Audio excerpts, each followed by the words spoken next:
Thank you so much.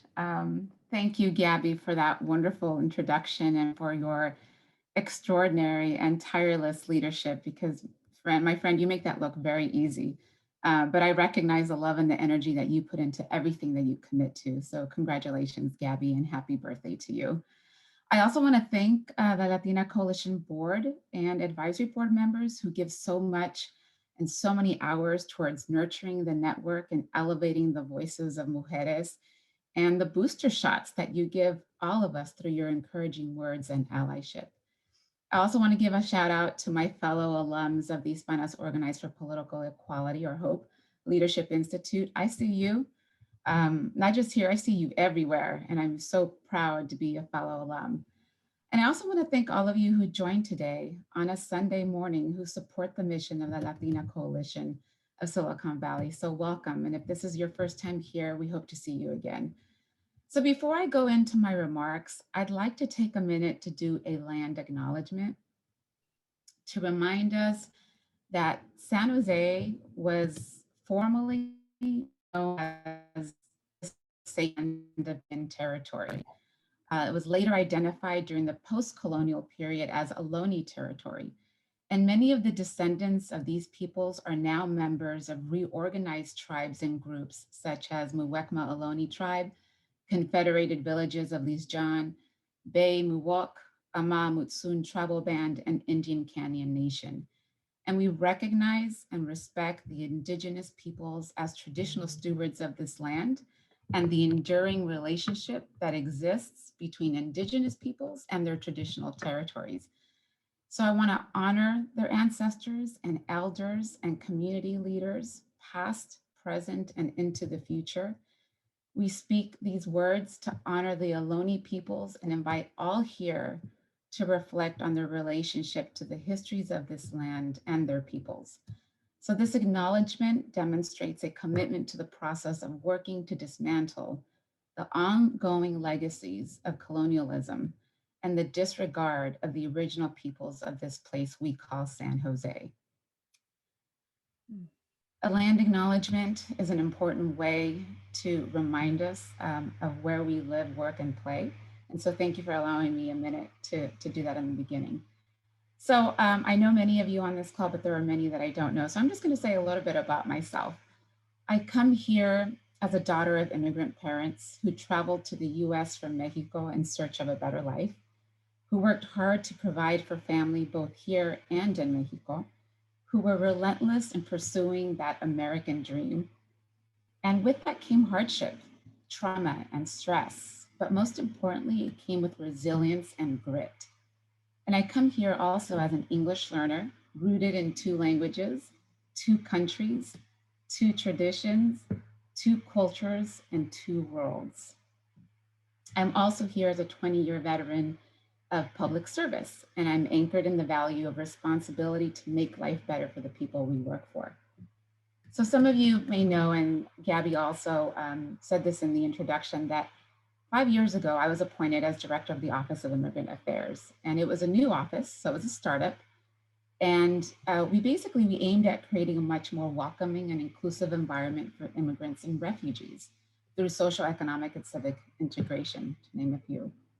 While we were not direct service providers, we worked closely with community-based organizations to organize and promote the work that they were doing, like citizenship and DACA workshops and financial literacy, small business development, rapid response network, the Pro Bono Immigration Network, to name a few. And we also developed and we enhanced city policies that would improve access to city services, to city information, the engagement of immigrants and refugees in a way that was linguistically and culturally appropriate. But over the last 4 years, we spent a considerable amount of time deflecting harm from the cruel immigration policies authored by the current White House administration. Frankly, I spent probably a little too much time in lawsuits against the Trump administration and countering the harms of bad and cruel legislation that came out of the White House. But I share this background of the Office of Immigrant Affairs because it's through that work of the Office of Immigrant Affairs that I realized that as important as our programmatic efforts were, they were insufficient. They were insufficient to truly make measurable improvements in the lives of the most underserved amongst the immigrant population, for example, the undocumented community. So my team and I recognized the need for institutional change, a scope much more complex and greater than our office can handle. And so it was in the fall of 2017 when I had to muster up the courage and I spoke with City Manager Dave Sykes about the need to embark on racial equity work. And we didn't know where it would lead, but we knew that it was the right thing to do. And thankfully, the city manager was 100% on board.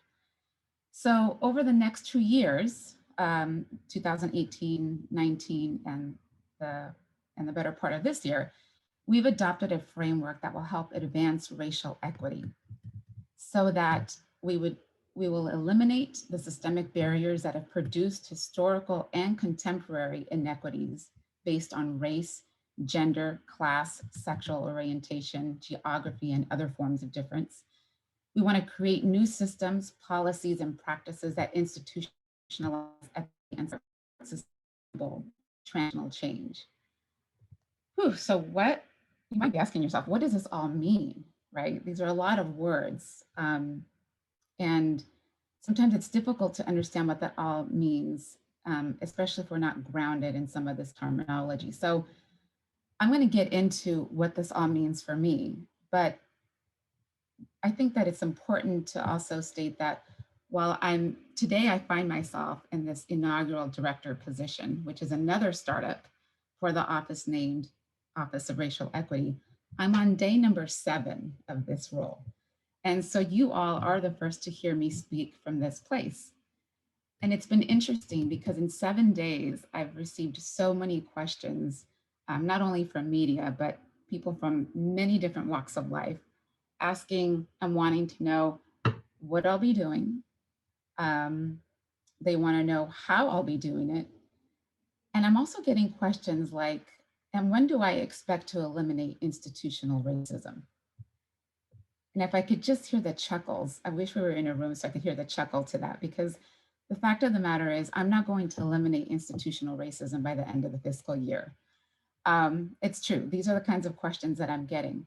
So while I'm imagining the possibilities, I'm also tempering the expectations about the office's role, right, in this work.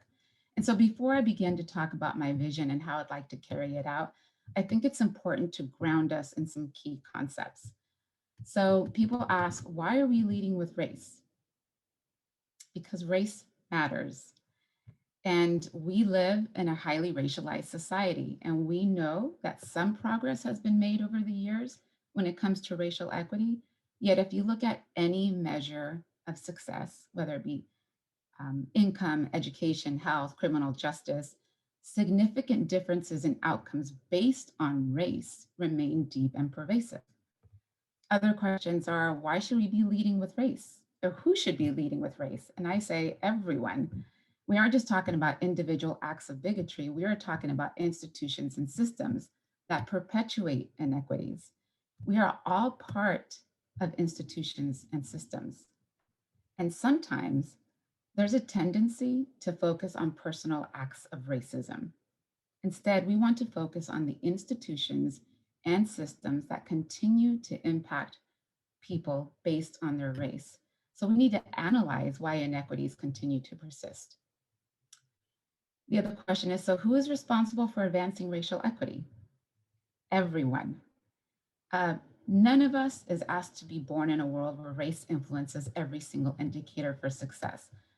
Nevertheless, although we are not responsible for history, we are all responsible for what happens today and in the future. Racism impacts all of us, and we have a role to play in ending it. So what is racial equity? I can't assume that everybody in this room understands what racial equity is, so bear with me for those of you who've been doing this work for a while. Racial equity is the condition that would be achieved if one's racial identity no longer predicted life's outcomes. We achieve it when we have targeted strategies to focus improvements for worse off. It's different from equality. Equality is that we do the same for everyone rather than have targeted strategies for people who we need to lift. lift out of poverty, improve health outcomes, improve educational outcomes.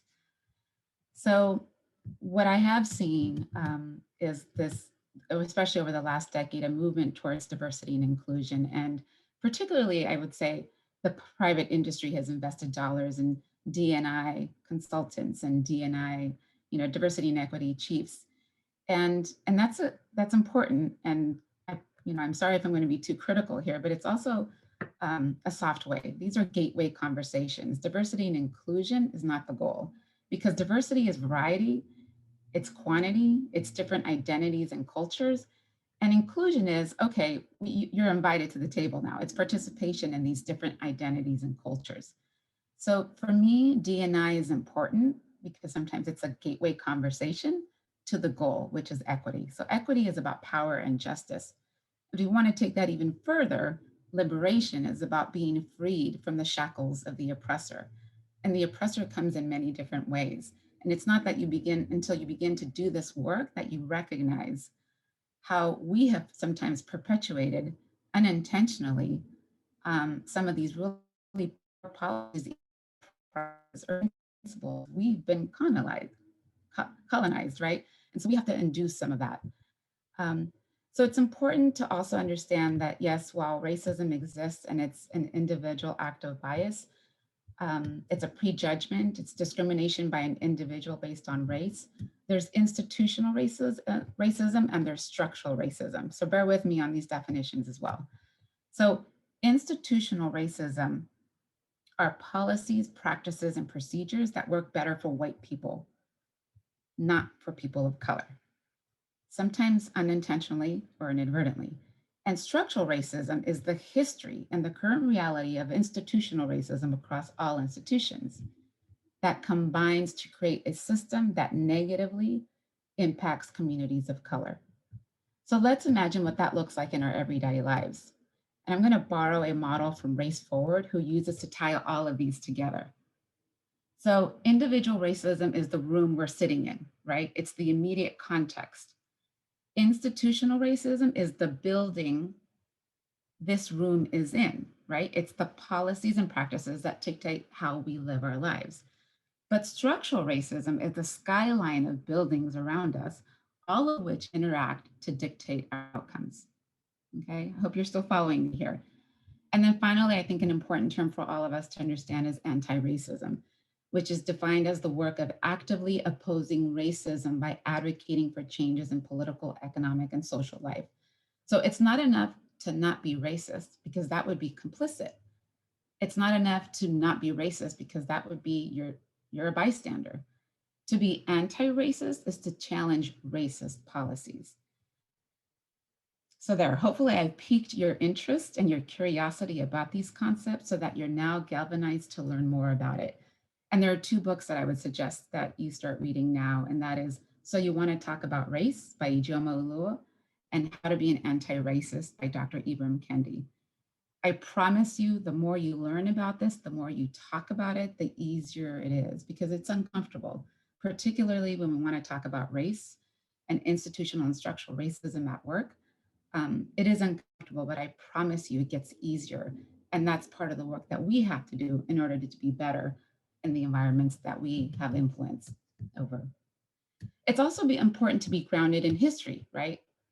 True history, the facts, terminology, and all of these concepts, because we have to shift our mindset. It's a reorientation of our operating system. You can't just say, okay, today I'm going to apply an equity tool on the policy and come out with a solid recommendation. No, it doesn't work that way. It's more than just analyzing the data. It's more than observing patterns in the data, soliciting community insights, and moving into action. In all of these pieces, we need people to ask the right questions. We need people who are equipped to do the necessary root cause analysis to these complex issues. Otherwise, we're insufficiently going to address a problem and may even reproduce policies or programs that maintain inequitable outcomes. Okay, you follow me? So when I think about my role in the city of San Jose, it's not just about reviewing and evaluating every policy that comes across my desk. It's more than that. I aim to effectively lead the administration in embedding an equity culture throughout the organization that enables transformative change, where this work is institutionalized and sustained, and it's just a way of doing business, because that would be good public administration. And this work should be sustained and institutionalized and baked into everything that we do at every level of the organization, whether I'm there or not, right? So normalizing conversations about race within the organization is the first order of business. Grounding the city workforce on concepts of leading with race, institutional and systemic racism, racial equity, intersectional considerations, and implicit bias are also necessary before applying equity lenses and mirrors. So we need to prepare the city workforce to critically assess existing policies and practices, because these skill sets are necessary to successfully execute anti-racist work. And so while normalizing activities are important, initiating organizational and operational work is also urgent. This pandemic has illuminated the grim disproportionate impact of COVID-19 on people of color. In addition, the growing Black Lives Matter movement has heightened awareness about the disparities that exist between racial groups. This is an opportune and well overdue time to initiate change. So if you want to achieve racial equity and live in a world where race is no longer a factor in various outcomes, we all need to begin these practices. Whether you're in the government sector, philanthropy, nonprofit, faith-based, private industry, or community, we need to co-create a roadmap towards equitable outcomes for people of color. Because jointly is how we're going to be able to transform systems to support the collective liberation of Black, Indigenous, and people of color in San Jose. Make no mistake about it, this is and will be painstaking work that requires intentionality, candid conversations, and the scrutiny of existing policies and programs. And many difficult decisions lie ahead, because these trends will not reverse themselves. So keep an eye out on the long term while taking small steps, because that is, in fact, advancing racial equity, right? It's plotting the work to ultimately get there. So I recently read Where Do We Go From Here, which is the fourth and final book that was written by Dr. Martin Luther King. And in this book, he describes the civil rights movement and lessons learned and a path forward. But the theme that really resonated with me was a theme that was weaved in throughout the book, was this idea of exercising moral courage to speak your truth, to participate in challenging conversations, to be authentic in the face of disapproval, to challenge policies that have burdened our Latino communities. And if there was ever a time to stand in moral courage and to be at the center of transformational change that results in positive outcomes, it's now. Not when the elections are over, not when the pandemic is over, not when we have more time, or not when we have a different job or a different position. It's now. And Father Brennan from Boyle Heights in LA recently said, um, we're not in uncertain times. We are in certain times. We know what we need to do, and it's whether or not we seize the opportunity. So the Black Lives Matter movement and the pandemic have cracked open that opportunity for this racial justice movement. And how we use our gifts and power at this moment will be the true gauge and expression of our humanity. I know it's scary. For some, it's scary. And I would admit that for me, it's super scary. I'm scared, I'm afraid, but I'm turning that fear into fuel, because my fear is insufficient. It's an insufficient excuse to not engage. The political climate reminds us that now more than ever, we need unity and bridge building. So ask yourself, how will you demonstrate moral courage? We all have untapped power in this room. How will you use those levers of power to advance racial equity? Do you have political power? Then use it. Do you have economic power? Use it. Do you have social power? Use it. If you have organizing or civic power, use it. You have corporate power, use it. We all have levers of power. So put in the work, mujeres. Whether you're new to this and need to start with some books or already organizing, there's room for everyone. And we should all be supportive of each other, regardless of where we're at in this journey. We all have room to grow. And the last thing we need, and again, I'm sorry if this is going to sound critical, but the last thing we need is a woke police to judge people's commitment to the movement. This is a marathon and people are going to cycle in and out, but we must remain relentless in our pursuit of a better world for the Latino community. I wrote a quote in my phone recently, and I can't remember the author of this, so I'm afraid I can't cite who said this, but one of the quotes that really resonated with me in a recent reading I had was, ours is not the task of fixing the entire world all at once, but of stretching out to mend the part of the world that is within reach. It is not given to us to know which acts or by whom will cause the critical mass to tip toward an enduring good. So if you are with me in seeking transitional justice, then this is my top 10 list, my action. Get ready. Number one, vote for people and policies who endorse your existence. Number two, get comfortable talking about race and understand the terminology, because we can't fix what we can't talk about. Number three, consider what steps you can take to center equity in your spheres of influence. Number four, be patient with one another and be patient with yourself. Be kind to yourself. Number five, be a bridge to what's possible. Use your lived experience. Number six, be an anti-racist. It is not enough to not be racist. Number seven, understand the history, inflection points, and policies that have generated and perpetuated racial disparities and injustice. Number eight, participate in efforts to reimagine public safety, housing, education, and immigration. Number nine, be part of co-creating a new social contract. Number 10, believe that you and the collective power of all the people in this room today can change the trajectory of this country. So the moment is now to get this right, not to pass this on to our children. So let's not fail the next generation. If you are committed to the idea of a just world, then join the rest of us. Pledge to do your part today from this point forward. If you know me, you know that I lead with love. It's appropriate that I end my remarks with a quote from Dr. Martin Luther King.